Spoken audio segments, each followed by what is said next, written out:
ప్రతిదాన్ని వివాదం చేయకూడదు. ఇప్పుడు ఒక క్రికెటరు ఆహ్, సెంచరీ కొట్టినప్పుడు, హాఫ్ సెంచరీ కొట్టినప్పుడు గాల్లోకి చూసి దండం పెడుతున్నాడు.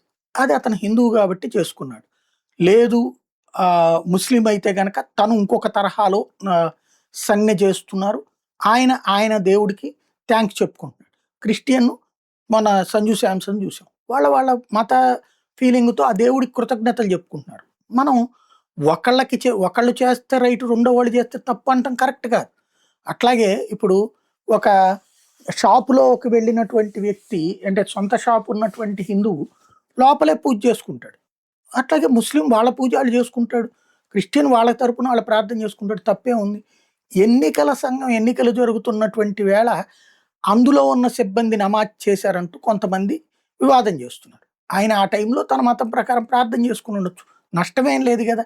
అతి ప్రచారం వలన అనవసరంగా వివాదాలు సృష్టించుకోవడం తప్పించి ఏముండదు. ఒక అభద్రతా భావాన్ని క్రియేట్ చేయకూడదు. ప్రతిదీ వివాదం చేసి.